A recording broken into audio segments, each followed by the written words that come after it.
Yeah, check 1 2, check 1 2. Is this mic on? Is this mic on? Hey, listen, man, it's the one and only trendsetter DJ Sense, and you're listening to CockTales. Dirty this.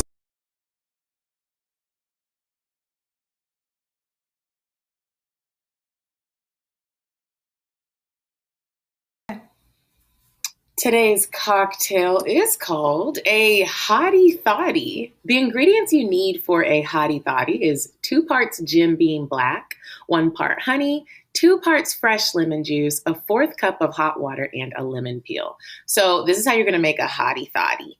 You're going to put the bourbon, honey, and lemon juice in a 6-ounce mug, top it off with hot water, and stir until honey is dissolved. Garnish with that lemon peel, girl. It's a hottie thottie. You guys, before we get started, I want to say welcome back to CockTales. And also, Kiki is not feeling well today. She doesn't have a voice. It is not COVID-19 related. She's having some strong allergy issues. So she couldn't speak. She's here with us in spirit. Y'all wish Kiki to get better. So today it's just me and a very special guest. Her name is Rhonda Findling. Hey, girl. I'm so excited to be here. How you doing? Okay. Y'all, Rhonda and I had some technical difficulties trying to set up today's recording, but we got it together. So let me give y'all a quick little background. So Rhonda went viral on social media in a video with Offset. I ended up seeing it and I was like, that's my neighbor, bro. Like, I know that lady. So Rhonda is an author, a psychotherapist, and a rapper. You got some bars, Rhonda? Want to do it right now? I'll start. Oh, do you have some bars you can spit right now? One, or don't text that man. It's your choice. Oh, let's just do a snippet of Don't Text That Man. If you want to hear his voice and he hurt you bad, don't text that man. Don't text that man. I know you're going to say that you love him, true, but I don't buy that bullshit. Do your friends do you? Count 1, 2, 3, 4 to give you that time to close the door. Because if he's hurt you bad, you got to stay away. You know these fucked up guys, they just want to play. It goes on and on. That's a snippet. Oh, you know what? Don't text that man. And it's crazy because like the universe brought us together because I was upstairs one day on our rooftop. I was working and this sad song came on. And my eyes started to get juicy. I was about to cry and I was about to text 6'8 Bay. Y'all know who 6'8 Bay is? He did me dirty on my birthday last year. I need to don't text that man. I was about to text him. And then in my mind, this is before I knew Rhonda, I was like, don't text him. I go downstairs. I'm about to go inside. I see her in her hallway and she's like, excuse me, young lady, could you please come into my apartment and help me? She needed me to help her do something. It was like move a box. And I was like, of course, I'll come. I go, I'm helping her move the box. We start talking. She tells me she's an author. She writes a book called Don't Text That Man. Then I told her my story. Y'all, it was just crazy because then we just started talking about the men in our lives that have hurt us. And even though we have an age difference, some of our stories were very like similar. So today we'll talk a little bit about like letting go of men and, you know, removing them from your life if you know that they're causing you heartache. But before we do that, Rhonda, I am curious to know, tell our listeners a little bit of everything that you do, the books that you've written, what type of therapist you are. Well, I'm an everyday therapist. I don't really have a specialty in terms of, I've seen couples, families, teenagers, children, adults, but I wrote a book in the 90s called Don't Call That Man. And I got on all these talk shows, and that became a specialty only because when it got published by Hyperion, thousands, I don't know, it's like so many people were calling me to have consultations. And I quit my job. I was a staff therapist at Postgraduate Center for Mental Health in Manhattan. Oh, you was making that. I just quit my job. Like, I had so many clients. Now. I didn't have time for a regular staff therapist job. And I started seeing people in the city and also in Queens. And my whole specialty became all the people who were trying to detach from somebody that they were the person broke up with them and they were trying to let go of them, or they thought they were not in a good relationship and they wanted to detach from the person. So in either case, were most of those people women? Most of them were women, although I do sometimes get men clients as well who are in some kind of pain going through a breakup, but it was primarily women. I will say that. No, it's not. It's not that women have the problem more than men. It's just that women are more open to therapy. And also, I know from being, I have 7 books, although 4 of them are about relationships and getting over people, whatever. But as a author, men just don't buy the book, because I did write a book. I showed you the book.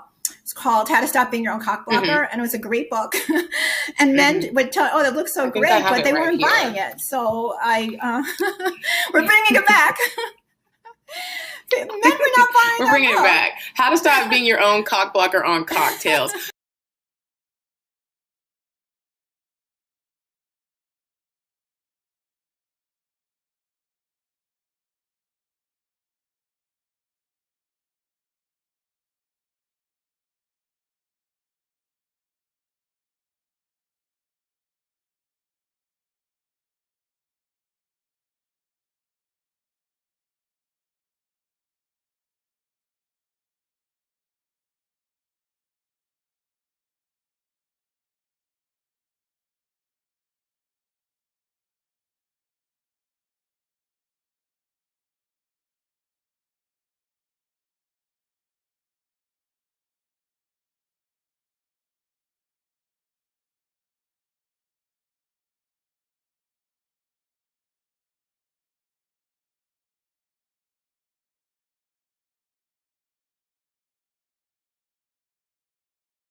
Okay, so Rhonda, this game, it gets a little bit into your dating life, into your, it just gets a little bit into your life. It's called Have You Ever? So Kiki and I have both just come up with a list of questions, and you'll just answer yes, you have, or no, you have never done this before. Some of our questions are a little wild. Don't be alarmed. Okay, so the first one. Have you ever had a sugar daddy? Not really. No. What do you mean not really? It's either a hard yes or a hard no. When I was younger, in my 20s, a lot of guys, they would want to pay for things, but I never had one person and he was my sugar daddy. Maybe just guys would take me to beautiful places or something, or, Oh, so you wasn't giving him no sugar. That's what you're saying. He was. It just, I wouldn't call it a sugar. I just wouldn't call a man. I never had a man who was a sugar daddy. So I'll say no. I'll say a hard no. Okay. So never had a sugar daddy. Would you be open to having a sugar daddy? You're like, I can do it on my own. I'm a feminist. I can't. I think when we talked personally, I told you that I've never been bankrolled by a man. I've never had man didn't pay for my college, my graduate school, nothing. So I'm used to always paying for myself. Well, I don't mean when I'm dating, I want a man to pay for me. I'm still a girl. I want a guy to show me that he cares about me. So it's nice to be cared for. But I want to be. I don't want to have to owe somebody something that they did something for me, and now I'm obligated. Because of financial exchange. I will give up that sugar for a daddy. Okay, number 2. Have you ever been cheated on? Yes. Definitely. So haven't we all? Yes. Why did I even put that on there? I'm probably currently getting cheated on. Okay, 3. Have you ever cheated? You know what? oh, wait a minute. Oh my God. I was going to say, I'm a loyal person, but you know what? I did a lot of wild stuff when I was much younger. In my, I would say early 20s. I did. That's a hard yes. It's hard yes. I definitely have cheated. I've cheated more times than not. I say it all the time. I am a cheater. I'm working on that. Okay. Have you ever been a side chick? Yes. You have? How do you think I accumulated so much knowledge to write all these books? I mean, I didn't I had to go through so many things to accumulate all this knowledge. And then I would just psychoanalyze the whole thing, everything that happened to me and the men and my behavior. And then I would write books. So I did my own research. I did field work. Let me ask you something, because me and one of my girlfriends were having this conversation. Do you like being a side chick better than the main chick? No, I'm very bad at it. I'm horrible at it. You're horrible at being a side chick. From being a side chick. I get in trouble all the time. What do you think makes you a bad side chick? I end up getting demanding. Oh, you don't play your role well. I'm too demanding. I don't think I've ever been involved with a married man. I think maybe I may have been, and I didn't know he was married. It's possible, but consciously, with all the knowledge, knowing up front, I've never been involved with a married man. That's always like my limit, because I'm just too possessive. I'm not a possessive person, but I don't like the idea of some man going to be with me and then go home to some other woman. It just makes me really angry. So you were saying you were a side chick in the sense of he wasn't married, but he had a girlfriend. He may have been like, he was seeing, this is also such a long time ago and was different sort of back then, but even to me, I mean, like we would maybe be seeing different people, and then maybe the other woman took more priority than me. So it wasn't like his girlfriend per se, he was definitely and a side I was chick. this big secret, but definitely she was like seeing him on Saturday nights or something, and on the weekend, and he was seeing me during the week. And you only got to see him like but it on wasn't Monday like night. It was a big, super serious, committed relationship on their part. So in that sense, I have my standards. Okay, that's definitely a side chick situation. Okay. 2 more questions. Have you ever had a threesome? You're not talking about that. No, I have not. It's really not on my bucket list. I don't know. I'm just really I'm not why? attracted to women sexually. I'm only interested in men sexually. So why am I going to have like? Don't you have to be attracted to the woman to have the sex? I would say to have a successful threesome, the women should be attracted to women. Oh, and there's another reason. This is even more important than that, because I'm a good actress. So maybe I could, I could still, get into the part if I really want to. This is the big reason. I would not be able to tolerate, oh my God, seeing some guy that I really care about having sex with some woman in front of me. I'm supposed to just watch him like fuck some woman. I mean, that would be like a nightmare. I think that it's sexy. I'm actually into the guy that you care about and he's having sex with a woman. Oh my God! It's never been someone that I've been. I'd be like, stop it! I would like start get off. It would be Rhonda being there fighting. Okay, last one, Rhonda. Have you ever been a sugar mama? I would say a sugar mom, because me with the cougering thing, but. No, that's not, like, a sugar mama is, it doesn't have to be a cougar. You've been, like, you was paying for stuff for a man. He was like, baby, I need a new watch. I need new socks. Never, and you're like, I got you, baby. No, I have really good boundaries with money when it comes to men. I may have bad boundaries with men in other areas when it comes to money. No, I won't do it.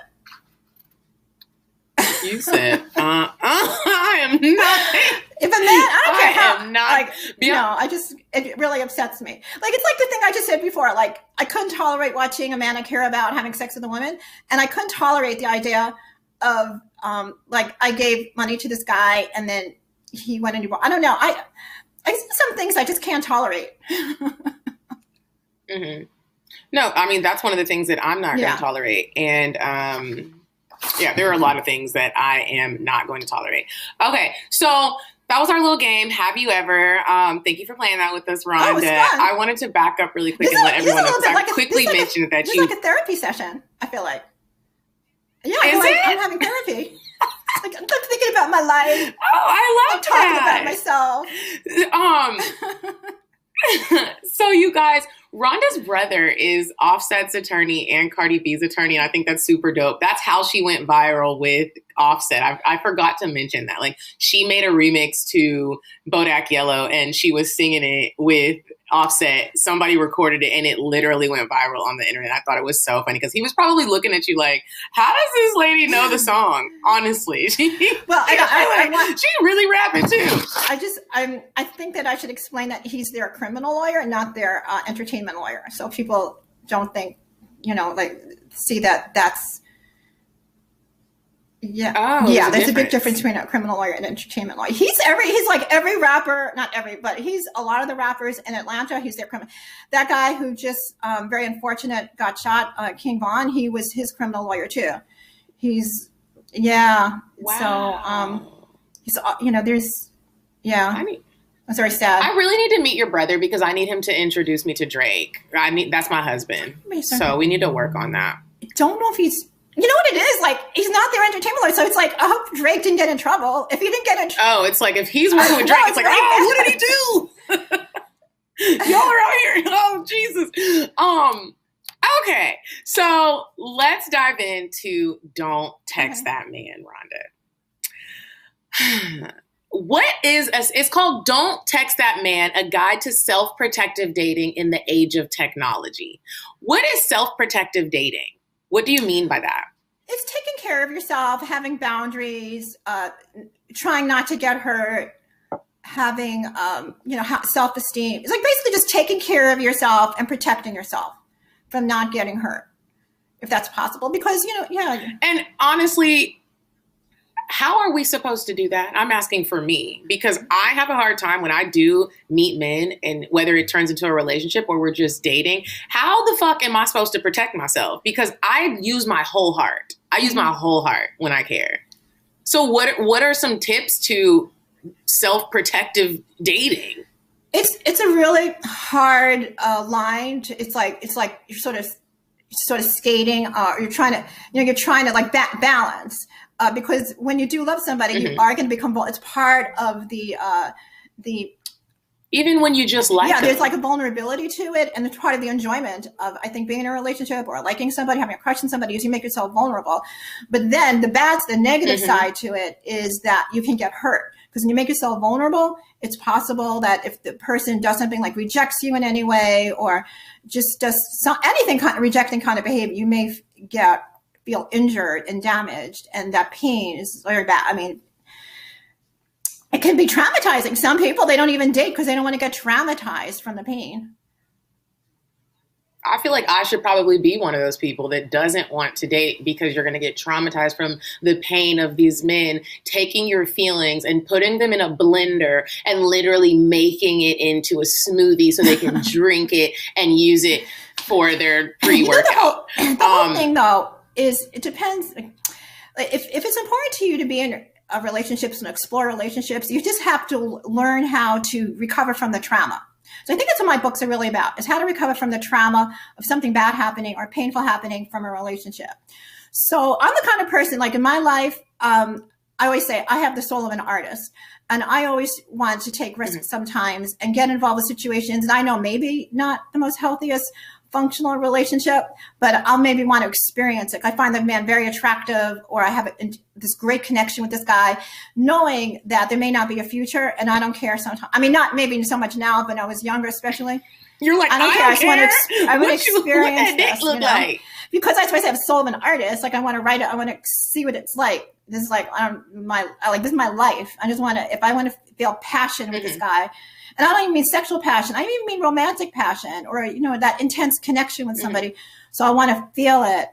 And then I know, though, if it doesn't work out, I know how to get over it. And it's not easy, but it's a toss up. I mean, or turn like a toss up. It's like you either don't experience life and then you won't get hurt, or you experience life and you may get hurt, and you have to try to know how to recover. I totally agree with that. I think that's how a lot of my heartache comes about. I don't take things slow. I think that I kind of have a 50-50 soul of an artist. Like, I definitely like to feel things. I want to experience so many things. And when I meet a man, and it's like this story, every time I meet men, it's like this storybook meeting. It's like passion before we've even had sex. And then it ends up being like we do all of these intimate things in one night of meeting each other. It's like I met a guy in Greece, and I met him on Tinder. And while Tinder's supposed to just be like a hookup app, I met this man. We went on this Beauty and the Beast type date. We skipped on cobblestone. I mean, it was like a storybook.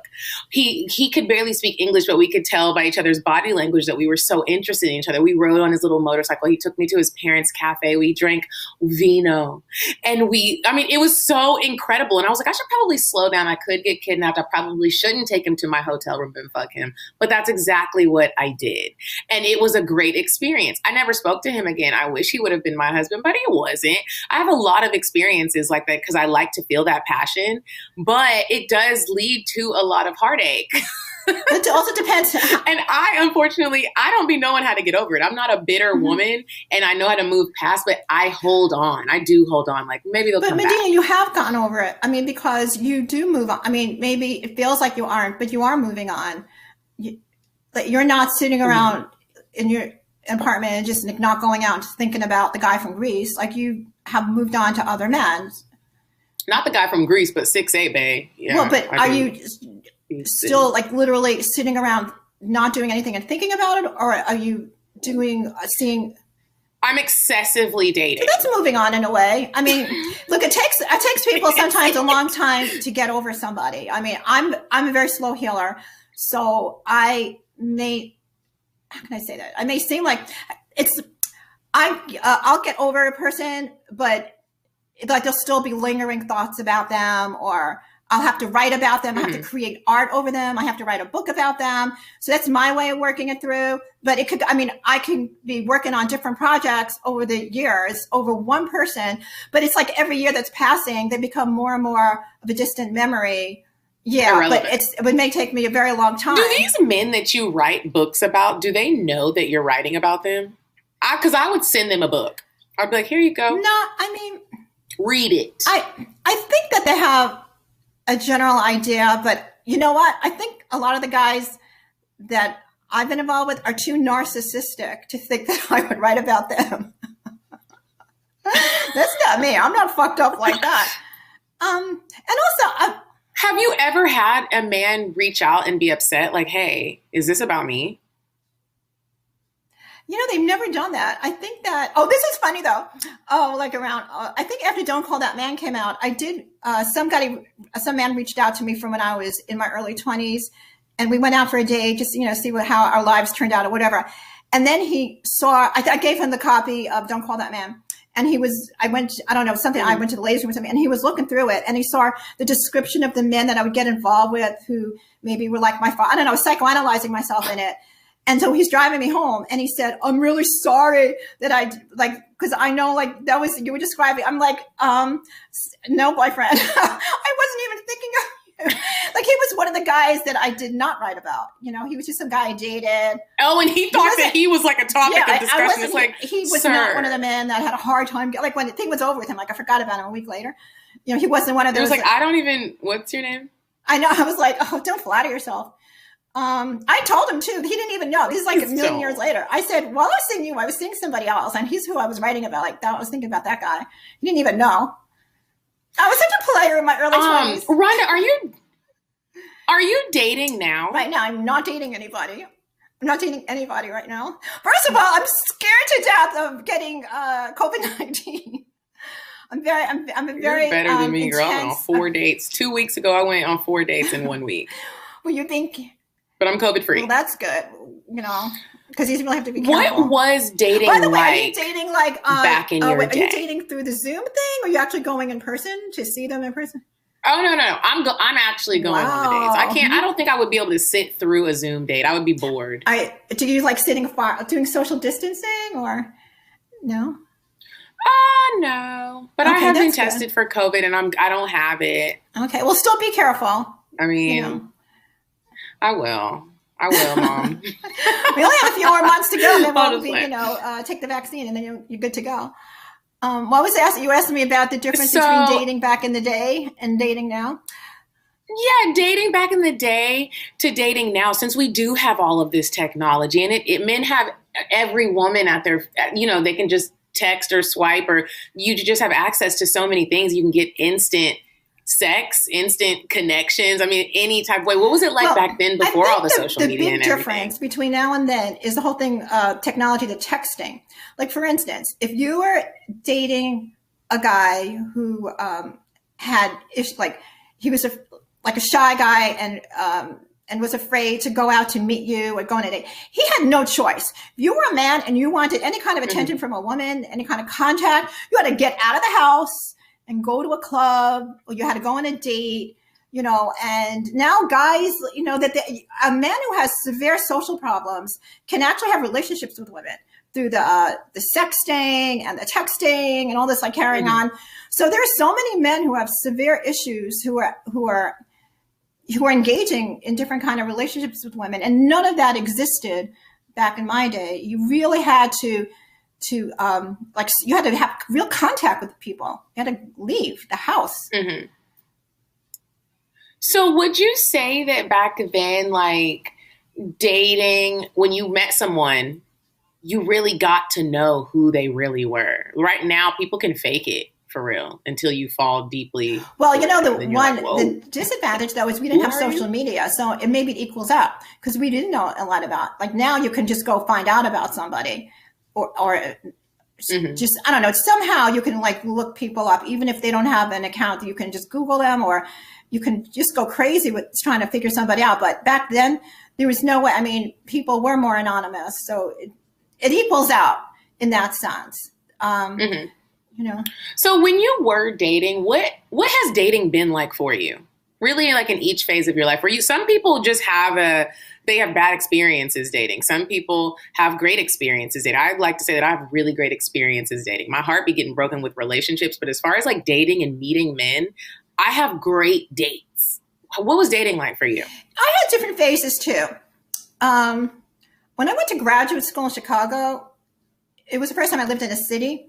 So I remember I used to want guys. That's why we asked for the sugar daddy thing. It wasn't a sugar daddy, but I would call a friend of mine called it dating for males. Like, we would try to get them to take us to, like, dating for meals. I've been there, girl. Get them to take us to the play. In those days, the Playboy Club, you couldn't get into it. Like, you needed a key.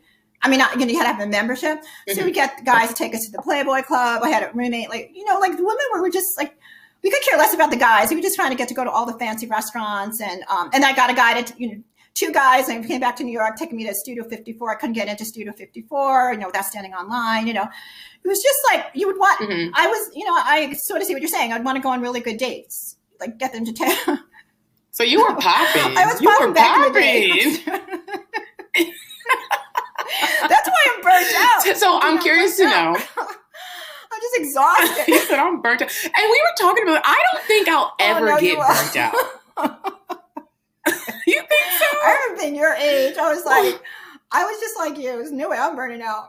No. And then it's just life, life really takes look what's going on with the whole pandemic thing. I mean, life will just, I can't explain it. Life will have its way with you sometimes. Like, you'll think that you'll have your way with life, and life will just be like, I don't want to be pessimistic, but I feel you. You go through things, and it just, life can be very rewarding. It can be very exhausting too. That's what I mean. Mm-hmm.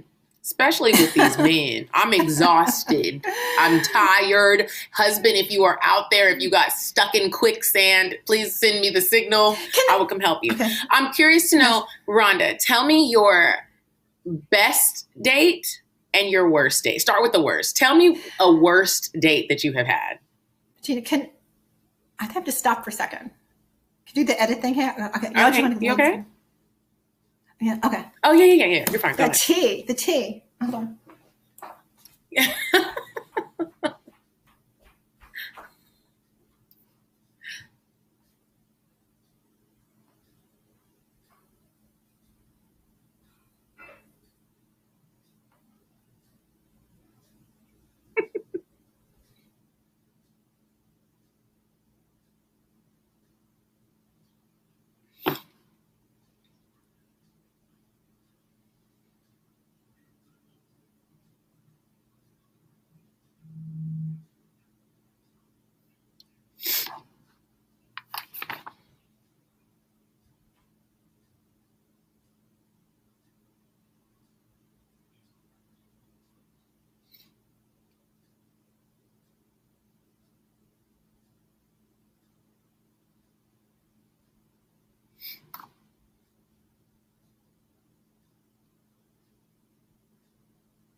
Okay, sorry about that. Oh, I should have drank some. I No, was like it's eating fine. that Cake Republics, that vanilla, and I was just drinking all this tea with that, and I was just like, okay, sorry. Okay, ready? It's fine, girl. So, yes, we're ready. So we left off on best and worst. One best date, one I'll worst start with the date. worst, and I'll go to the best. I hope it's the one that you told me about. The worst date? I just thought of The worst date. date. Honestly, I thought of something else I didn't tell you, but I think I should tell you. I went on a date with this guy, and I guess we were fooling around, and I just decided I just really wasn't that attracted to him. I didn't feel any kind of real emotional connection. It was just a date. It was a guy I went out with, and he got mad, and he wouldn't let me out of the car. He locked the door. It was like frightening. It was very frightening that he wouldn't let me out. It was, so it could have led to something very serious. So that was like the worst date. I mean, it's like a horror show. But tell the other worst one, because that was really funny. Oh, the pipes? The glass pipes? Oh. Yeah. It really wasn't the worst date, though. But I'll tell you the story. But it wasn't definitely wasn't. Can you share it, I really liked that guy. He was fun. I actually saw him after that. It wasn't the worst date. There was this guy that I met. He was a really fun guy. I lived in Queens. He was a Queens guy. He was really nice. He was really cute. And so we decided, we met each other. I don't remember. It's just like a normal place. And we talked. We said, he called me. Everything was normal. Called me up. Don't forget, it's a long time ago. This is like, we're talking about the 80s. And in those days, you call a woman up, not texting, call a woman up, you ask her out, Okay. And he came to my apartment outside, and we're going to go out to have a drink at a bar.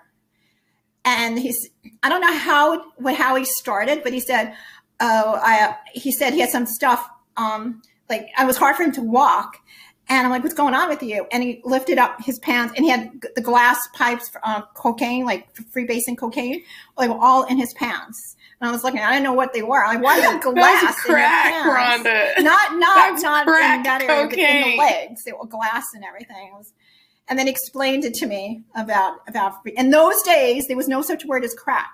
It was freebasing cocaine. That was when Richard Pryor's hair went on fire from freebasing. So everybody knew about it from his hair going on fire. And so he explained to me that was this for freebase cocaine. And he explained the whole thing to me. Were you scared?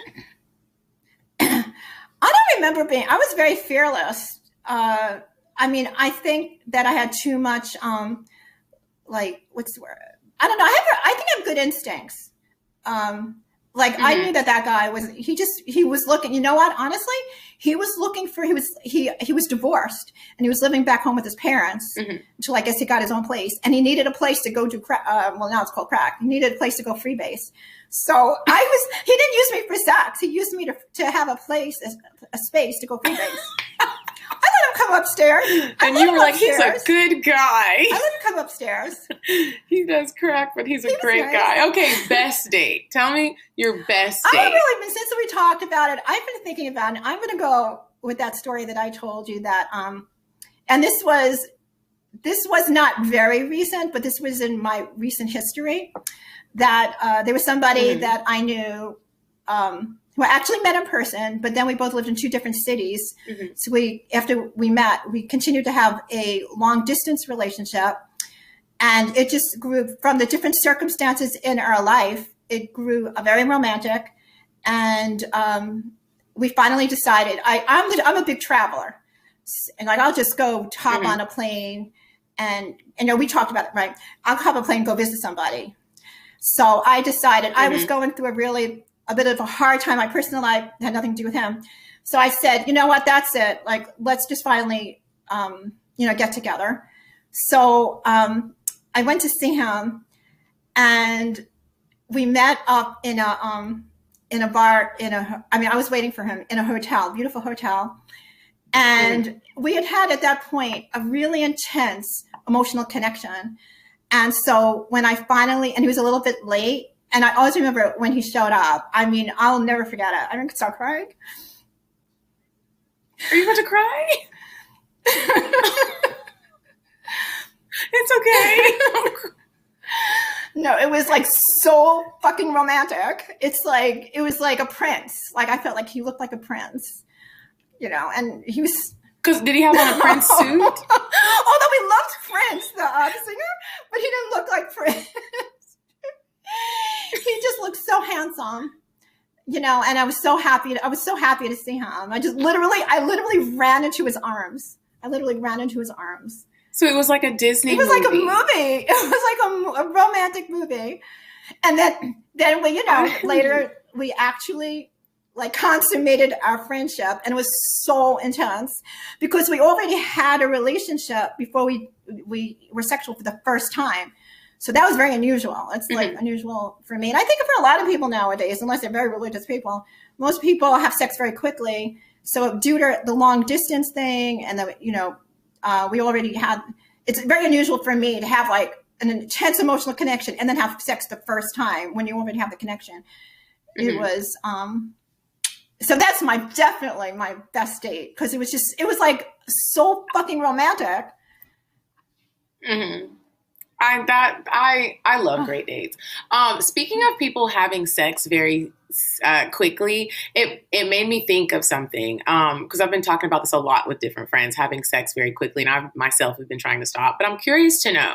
I have had a lot of casual sex in my life, and lately I've been wondering, like, I wonder if this is normal because my sister doesn't do that, and my mom wasn't like that, and so I'm wondering if I am a hoe. And I wanted to know, when you were younger, did you have a lot of casual sex? Like, was that normal for you? Or were you the girl that was like, you're going to have to work to get this, or I'm going to wait 90 days? I have a lot of like mixed feelings about it now. Looking back on my life, I think I did sleep with guys too quickly.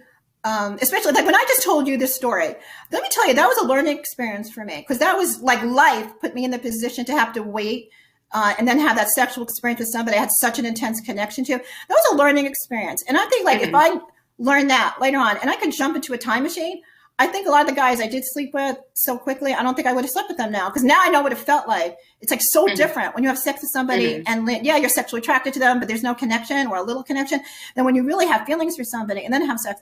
So I think I did sleep with, and also it's a different time era. That time era was sort of the sexual revolution, like it was really starting. I mean, it was after the pill and then the disco era, and people did, all my friends. After the what? It was like the disco era, where like people. You said after the pill, though, after the birth control pill came out in the 60s.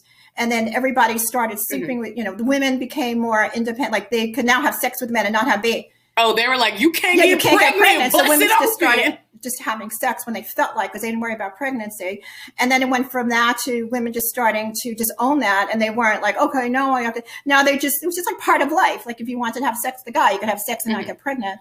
So That's crazy to think of a time when there wasn't birth control pills. I just never have really thought about that. Like, because in my lifetime, there's always been preventatives. Yeah, it was. I think maybe mine was the first generation of women who just didn't have to worry about it anymore. Like there was all different kinds of birth control. I'm glad I wasn't in that generation, because I would have been pregnant. No, my generation is when you didn't have to worry about it children. Anymore. The generation before, I mean, like you would, but mine was the first generation that was it. Like you don't have to worry. Like it wasn't just the pill. There was the diaphragm. There was the IUD. I can't remember. Yeah, IUD. It was like, now it's like you can just go to your gynecologist and you can get birth control and you don't have to worry about it anymore. So I think that a lot of my women friends we were all just having a lot of sex. Did you ever wonder if you were a hoe? I don't know. I have a lot of mixed feelings about, I don't know. When I think about my life, honestly, when we talked about the whole thing with like the 3 ways and all that, I just really like having sex. Maybe not. I don't know what's going on now, but back in the day, there were just so many hot looking guys around. I don't know. And I was very attractive, and men wanted to have sex with me too. So I could just go into a bar and like pick who I wanted if I wanted to have, a young woman. You were like, I used to like to have sex with guys, and it was, I don't know. Look, it's nothing to be ashamed of. You didn't have to worry about getting pregnant, but you didn't have to worry about HIV. There was no AIDS. It didn't exist. So you didn't have to worry about that. I don't know. I guess I could, you know what? It's really just like a lifestyle. Like I said, I have the soul of an artist. I think as an artistic person, I just wanted to explore these feelings. But some women didn't do that. They really there were women in my life, or women that I knew later on, looking back on their lives, they're like what you're describing. They would, they wanted a relationship. Like that was, they didn't care about their sexual attractions or this, that. They just wanted to have, they just wanted to be with someone. Relationship, and the sexuality part was sort of like the side thing. So I really don't even have an answer for. I'm very confused about that myself. About, I guess I lived my life in, like the Frank Sinatra song. I did it my way. I don't know. I don't think there's a right or wrong answer.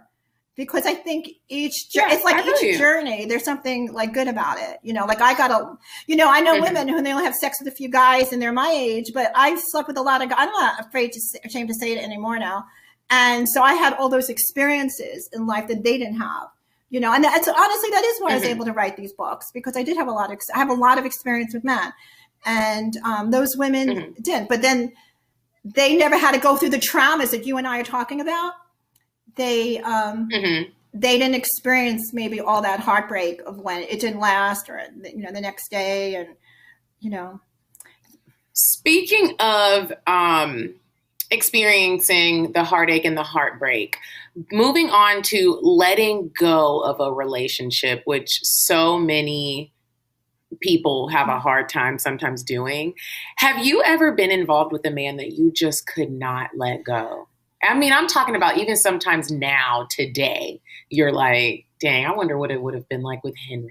I think everybody is. I've spoken to so many people, including men, who've been married a zillion years, who say they still think about somebody from their past. People like you wouldn't think would be thinking about, like they'd have grown ass children, who are, and they're still thinking about somebody from a million years ago. So I just think everybody's like that a little bit. And what is that? Like the therapist, Rhonda, what is that? Like I have a person that I can't let go of no matter what happens. I even feel like if I get married and have kids, I'm going to be wishing that those were his babies. What is that? Why is it hard to sometimes let go when it really is over?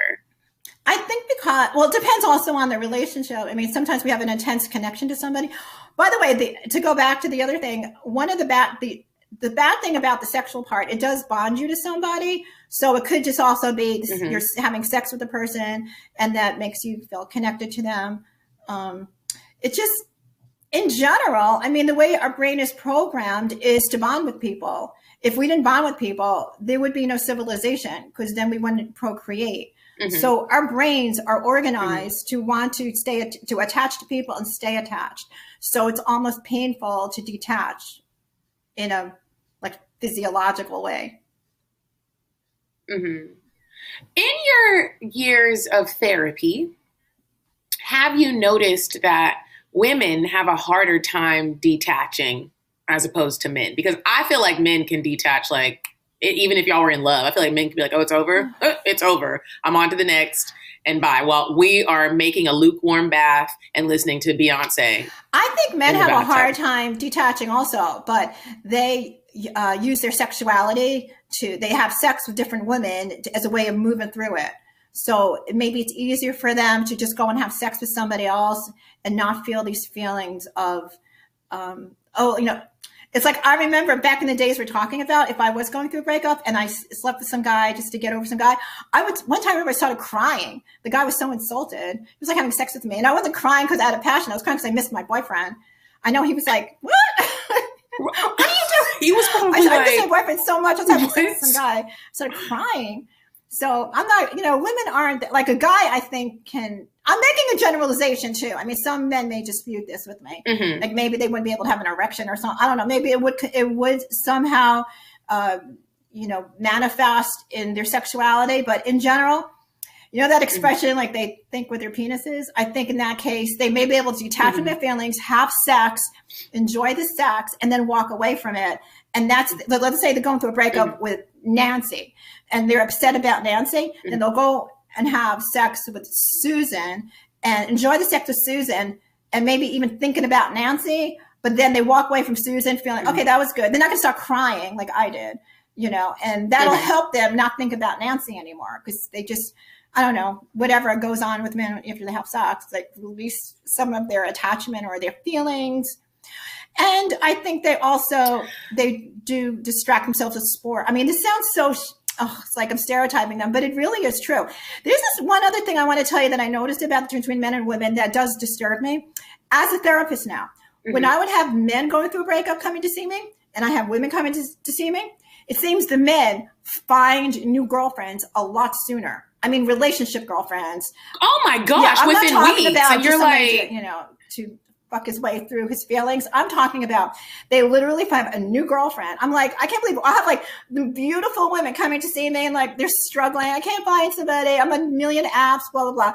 And they'll say the guy, and he's like, have like a new girlfriend in like 2 months. They're in a big relationship. He's already been through 2 girlfriends. That is something that has always been like, my last heartache happened a year ago on my birthday. It marked a year. When it happened, I have not had another boyfriend since. He has already been through 2 or 3 women and looks very happy. And I'm just like, wow, like you came through and fucked my shit all the way up. And now you're just like, when he's in Atlanta, I see him he's on Hinge.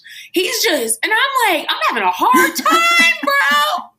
I'm having a hard time. It's hard, I know. And I don't know. I'm trying to detach, Rhonda. I'm not that great at it. It's hard. It's really hard work. Aww. So I want to know, speaking of it being work, and since you are a therapist and you help people through things like this, what are some tips that you can tell me and our listeners? What are some tips on letting go? What can we practice? Well, there could be the times people need to know. I think you do a good job because you're out there dating and meeting new men. You're not. I mean, when I think about somebody who really can't let go, they're just constantly thinking about the person. They're not out there. They're not trying to date, like nothing. That's a really bad case. But you're out there. You're trying to meet somebody new. You may just meet somebody new. Not new, but you may meet somebody eventually and connect with this new person, and he will become like a distant memory. So you just haven't found this person to have that intense connection with. But it could happen tomorrow because you're really trying, as opposed to somebody who's not trying. But if you're thinking, a lot of the work I do is like if you're thinking you want to make a contact. The whole thing is the work is to just here's some simple things. You don't be friends with them on social media. Try your hardest. It's very hard. Don't look them up on, what you saw him on, like whatever. Try not to look them up. It takes a lot of self-discipline.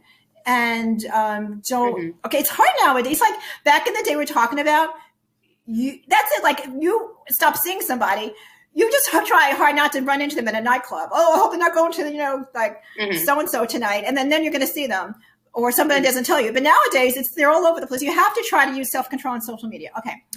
If you start having like any kind of longings to reach out to them, like, oh, like what happened with you and me when you were coming down and you saw me in the hallway and I told you don't text him. So that was really good for you. That was like, the universe working in your direction. Try to get somebody like I did for you to tell you don't reach out to him. So like you just locked out. But in case you don't have somebody in the hallway that's doing that, then you have to contact a girlfriend, a relative, anything to tell you don't make a contact. Like, it's all about not making a contact.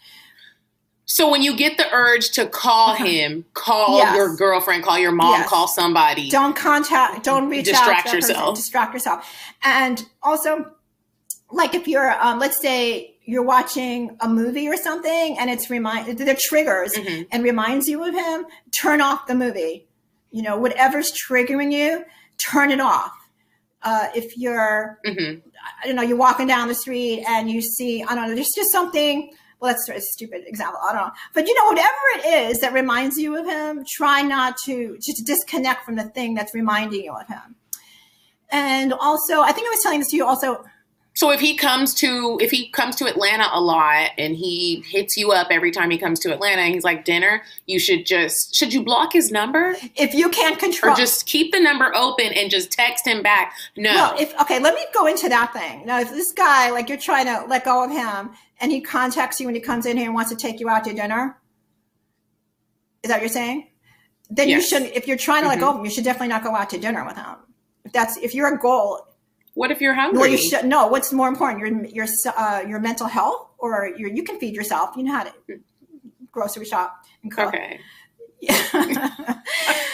Back in graduate school, where you really can't afford to go buy food. No, but I mean, no, if you're trying to let go of somebody, you shouldn't go out. You have to make a decision. You have to make a choice. Do I really want to get over this guy or I don't? So if you really want to get over him, if he contacts you, you should definitely not go out with him. And you shouldn't even answer the phone if he's contacting you. I mean, why is he doing that? Mm-hmm. Why is he if you guys are not together, like why? You don't have to go into the whole story, but what would be his motivation to contact you, to ask you out, just in general, if he knows you guys are not together?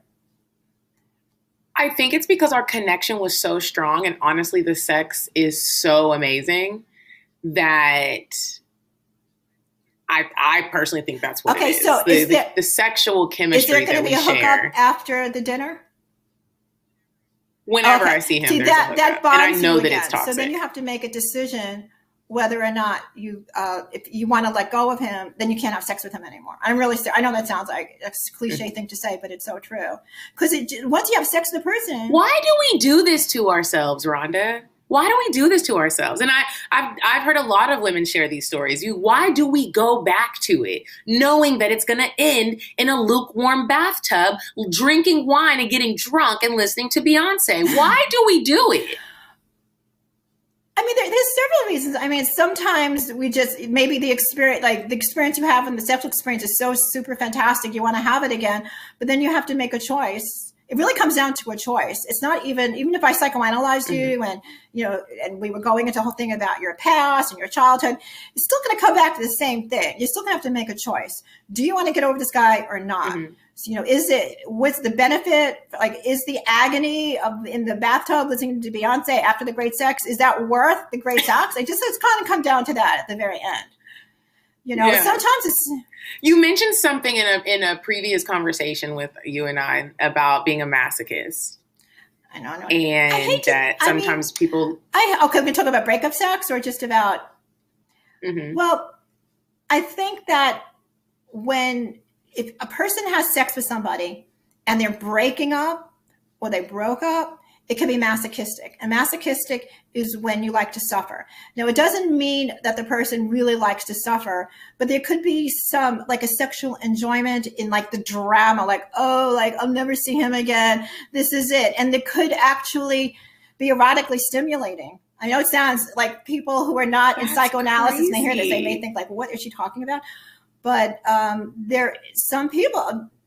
lot of people find it erotically stimulating to feel that suffering. It's not pain, but suffering, and they connect it with sexuality. It could be orgasmic for them. That can actually give them the orgasm. I mean, like some people like to be spanked. Like that's okay. The most typical thing about masochism is somebody who would like to, and I know that people use that as play, sexual play.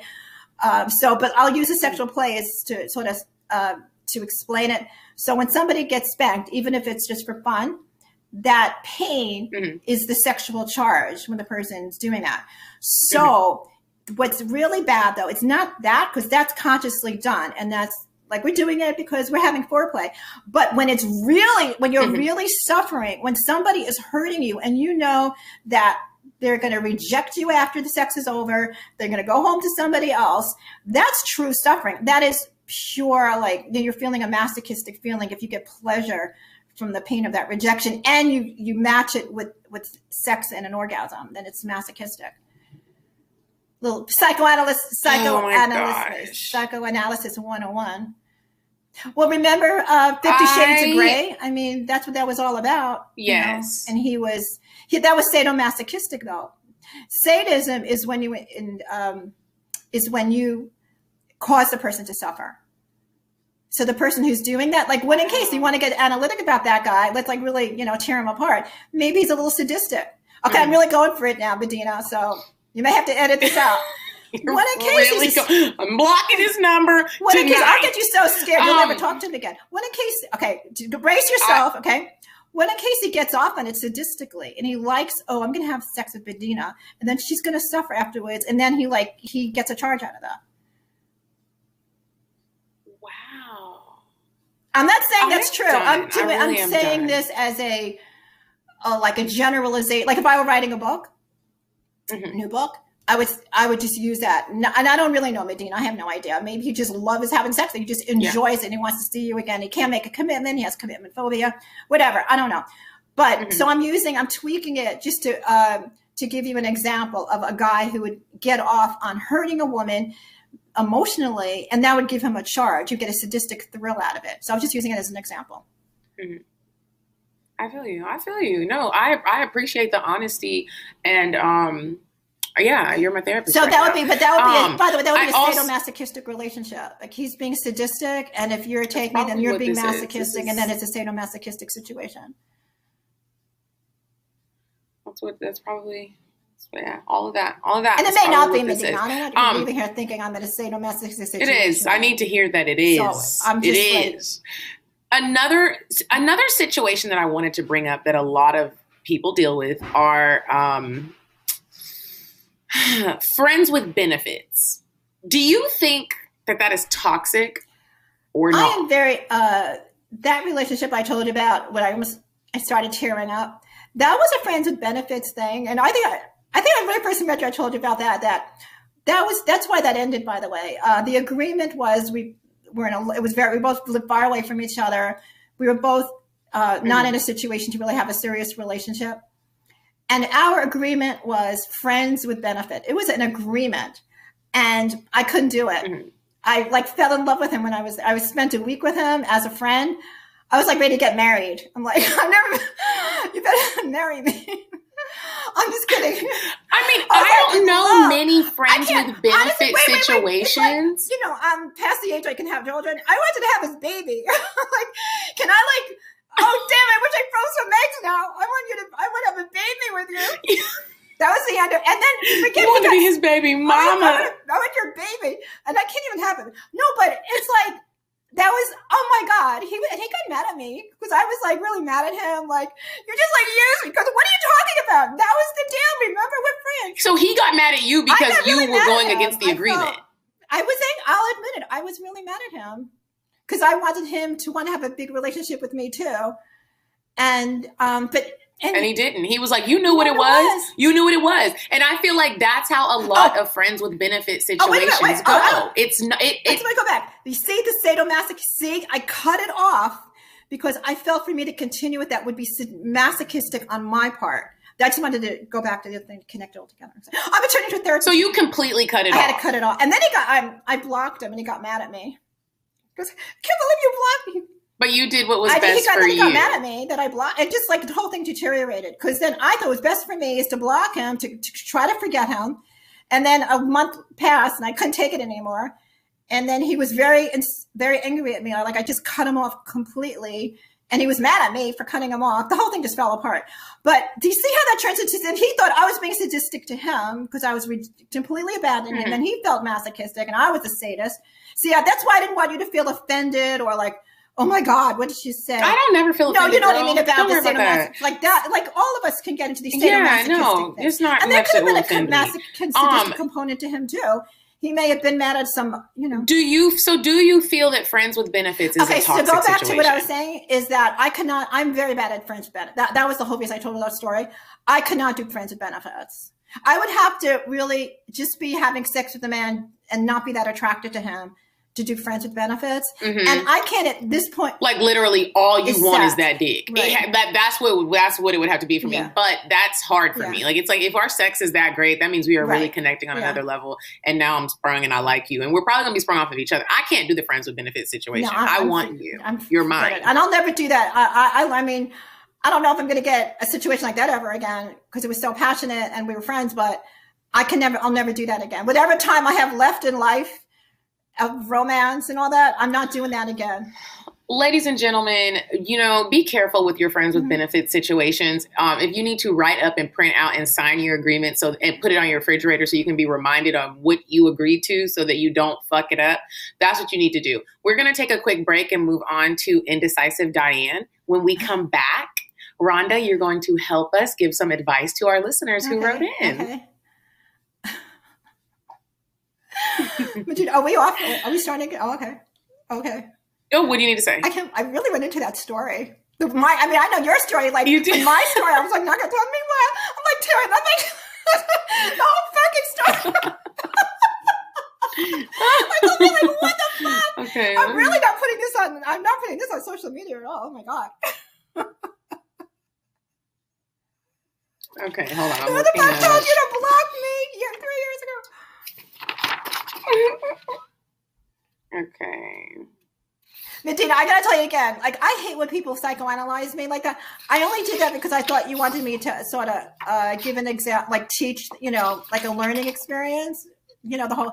I think you're doing because great. I don't like when people do that to me. Apologize. I've had therapists do that to me, and I'm like, "Fuck you, bitch!" When they analyze me. No. So I'm just like, "Oh God, I hate when I do that." To someone. The thing is, when they do it to me, I don't like it because I can out psychoanalyze them. That's why I get so competitive with them.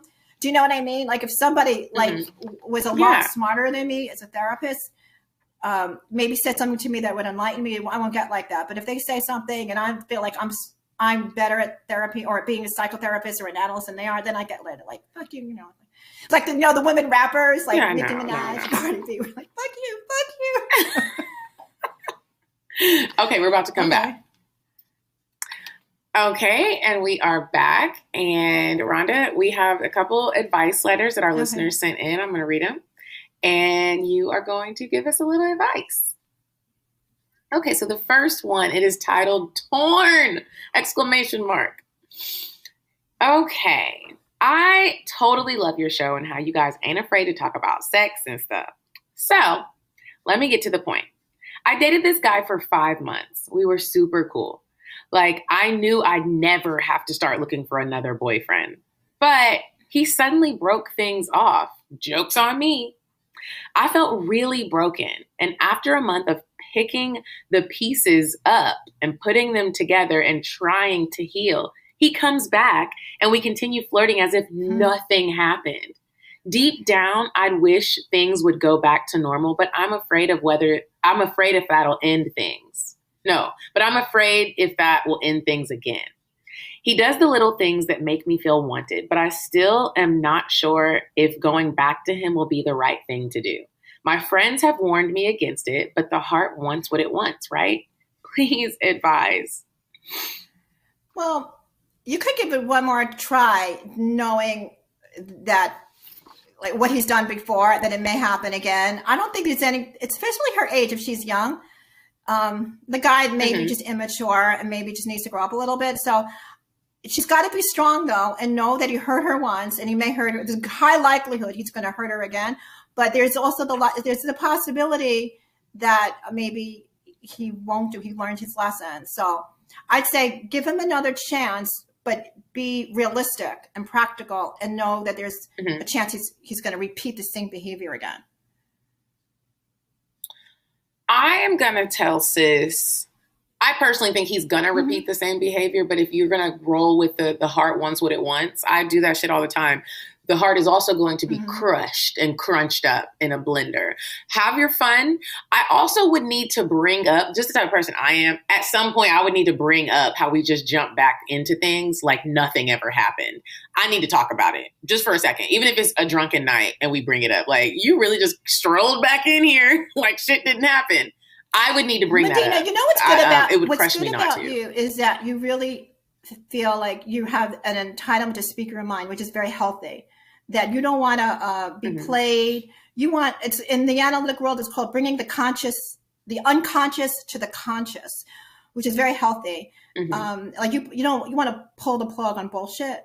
So that's very healthy of you. And that may possibly scare some men away because a lot of these guys, all of them, it's scaring all of them. And I know, I mean, that's been they're in my all life running, too. They're sprinting. I'm a little bit more passive about the way I do it, but I basically do the same thing at the end of the day. I pull the plug on them. And that's, they don't like it.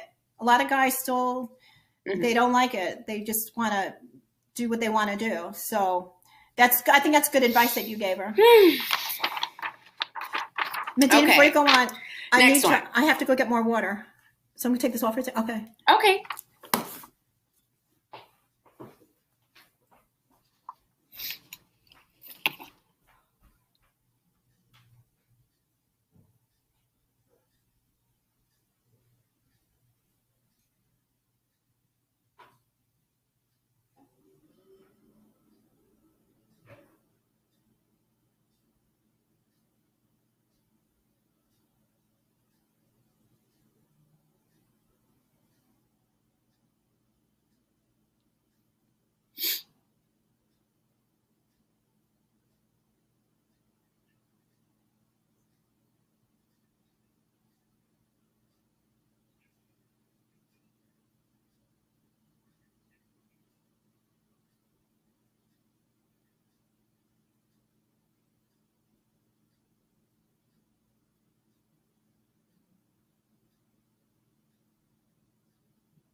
Saying what's up. Ooh.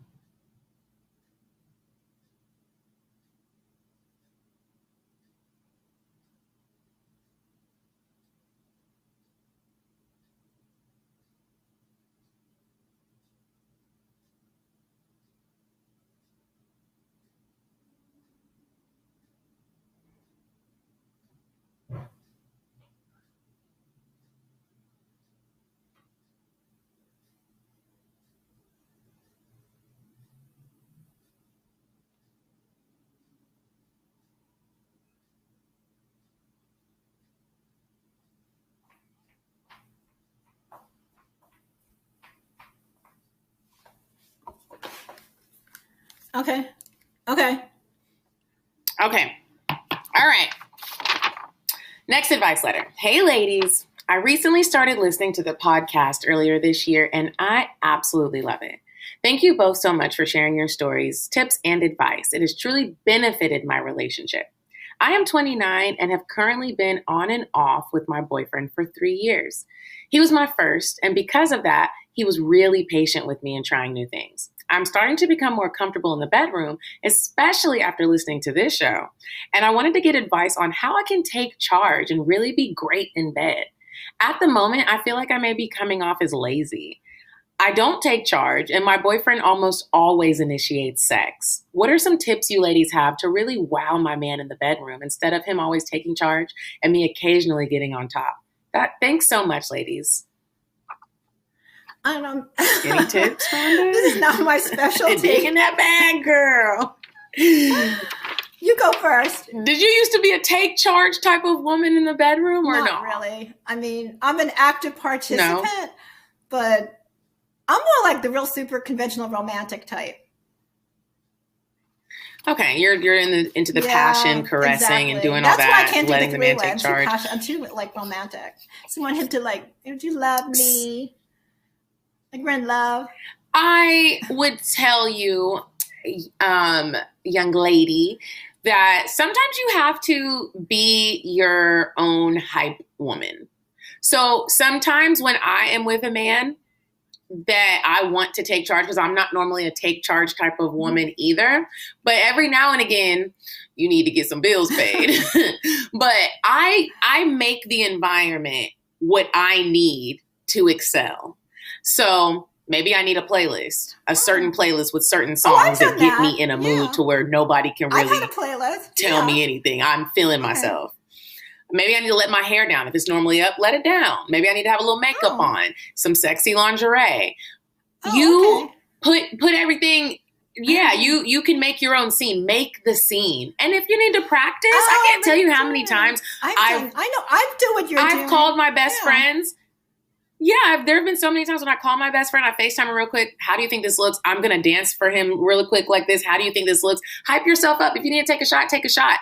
But you're right. You are being lazy, and stop being lazy. The next time you're about to fuck your man, get it together, girl, before somebody else fucks him. Yeah, I like your advice. I didn't know that. That would be my advice. That's good advice. I've done stuff like that. I would want to pick the music or create your scene. Okay. Get it set like how you need it to be. Yeah. When I'm in the shower and I want to feel sexy or I'm taking a bath, like put some perfume on, do what you need to do to feel your sexiest. And here's what women overthink. Men don't even care about all that, first of all. He's going to think you're sexy regardless. If you just push him up against the wall and start kissing him aggressively, you've already started it. You got it. And you can do it. I'm looking at you. You got it. So, I learned something tonight. That is my advice. That's what she meant. So I've learned something tonight. Yeah, she just wanted to take a little charge. Just get it, girl. You got it. She meant like sexual tips. Okay, if you guys ever want to send in any advice so Kiki and I can read it, send it to askcocktails@gmail.com and we will maybe pick it and maybe read it on the show. And now, Rhonda, it is time for our favorite portion of the show, the cocktail hour. This is the portion of the show where you share a personal story that relates to sex, dating, or a relationship. It can be funny, embarrassing, romantic, passionate, weird. We don't get it, but it's something that's true to you and your dating sexual life. And you share that story on this part of CockTales. Do you want to go first, or do you need an first, example? Because you inspired me from the last one. Cool. So I'll hear what you have to say first. So I was going to read a cocktail, but I will just share my own cocktail. There is a man. We're referring to him as Johnny Appleseed. Hold on. My camera's kind of blurry.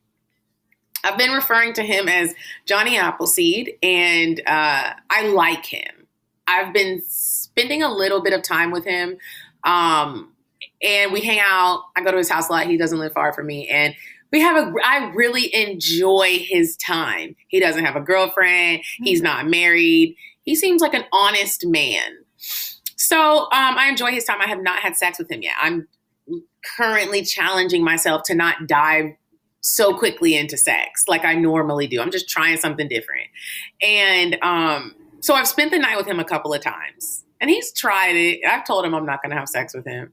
And so the last time I spent the night with him, it was the fourth time I spent the night with him. And we went to go eat. And then we both went our separate ways because we had just left the gym. I took a shower at my place. He took a shower at his place. And then I put on some night clothes. I put on a Fashion Nova set. And then I went over to his place and we watched a scary movie. He was like, let's have a scary movie. And I'm like, cool. So we cuddled up on the couch. We cuddled so well together, Rhonda. And we kiss and we do all that stuff. And we are watching the movie. And the movie's kind of boring. So he's like, do you want to go, to bed? It was late and I had to wake up early. So I was like, yeah, sure. So we go lay down in the bed and I lay down, take my sweater off, but I still have a crop top on and some shorts, my Fashion Nova set. And I lay down in the bed and I turn around and he has dropped, he's butt booty hole naked. Like he's butt booty hole naked. And he's like, I sleep naked. And I was like, okay, cool. I didn't feel uncomfortable. I was like, that's fine. I like him. I'm attracted to him. He has a really nice body. I'm cool with it. I done already told you we're not having sex. So he gets in the bed and he cuddles up next to me. And so we're just like kind of cuddling and he's trying it. He's like kissing me on my neck. I'm kissing him. We're flirting. We're like fondling with each other. I whisper in his ear, hey, look, I'm still not having sex with you. Like I realize the position that we're in right now, but I'm not having sex with you. And he's like, he keeps trying. We had like foreplay. And I've never had a man do this to me before. He took his forearm. He takes his forearm, Rhonda, and he like starts rubbing it on my vagina. And it felt so good. I've never had any man. I was like, he is really trying. My leg is like up on his shoulder. I'm still in my mind. I'm really, what is the word I'm looking for? Not focused. I can't think of the word that I'm looking for, but I'm not having sex with him. I'm sticking to my guns. But the forearm in my pussy feels really good. So I'm like, okay, I'm going to go home because this is getting too hot and heavy.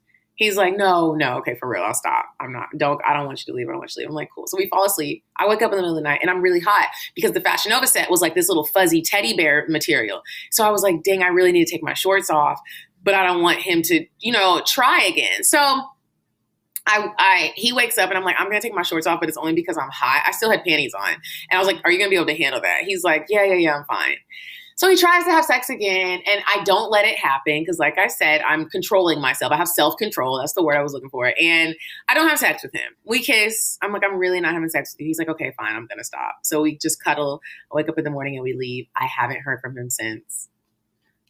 Oh, are you upset that you haven't heard from him? I'm upset. I am upset. But in the same sense, I am happy that I didn't have sex with him because I would be more upset. I would be sad if I had sex with him and he got that piece of me and then didn't talk to me anymore. And some of my friends told me that I was kind of in the wrong and I should have just left when he got naked instead of blurring these lines and letting him think he was going to have sex. But in my mind, I'm like, we're two adults. I said what I said. Yeah. Okay. So, well, that's my cocktail. Does it have to be like something I still like him. I think he will hit me up eventually because he didn't get it. And I will hang out with him again because I like him. Does it have to be kinky? Can it just be something about sex in general? Yeah, it can be something about sex, dating, a relationship, anything. It's your world. I want to say this. I found maybe as a woman, this is interesting. With all my being, we're talking about being too casual, whatever, about sex, whatever. When I was younger, I really, I lost my virginity. I was pretty much like, I was like, I don't know, 19. So I wasn't like a kid. And the first, this thing, I actually wrote a piece. I was reading at this at open mic. So it's not like I never talked about it before. But what I want to say is I found it the first time it was like painful, like weird, having this organ outside of your body, like now it's in your body. So I wasn't like in the romance novels, like, oh, like, in ecstasy, whatever. And then I think maybe it was the second or maybe the third time that I started to really like it. And I think that moment, that when you're a woman and talking about penetration, that especially if it's the same, like it's not just some guy, like you just gave your, but it's really like a relationship or a boyfriend. And the first time that you're penetrated and you really feel the connection to the man and you really start liking it after the pain part is gone, like maybe I think that was very sexually significant, something, like an experience for me that always like stand out in my mind. I think like it's, your first time. Yeah, but not the first time, because it hurt the first time. It was not enjoyable. Like that's like, I remember after the first time when I ever had sexual intercourse, I thought, was this the big thing that everybody's talking about? Like what's so great about it? It's what it hurt. It was maybe the third time I started liking it. The pain thing was over. Oh, third time's a charm. Yeah, you know what the third time I started, then that's when you get hooked. Because I remember people saying, "Oh, once they're having sex, you're gonna get out of here." And that's like when you start. It's that because that's when now you don't feel the pain anymore. Now you're just feeling the good feeling, and that's when I think you can get addicted to the person. Because then I'm like, "Oh no, like I'm really addicted to this guy." Because not so much the sex, but it's because now I'm bonded to him. Like the oxytocin is running, and the whole thing starts with the sexuality and the guy, and so I think that to me is I think that's. I mean, I can't think of a really crazy sex story. That's okay. We all have different types of cocktails. If you guys have any cocktails that you want us to read on the show, make sure you send them to cocktails.atl@gmail.com. And we would love to read it on the show.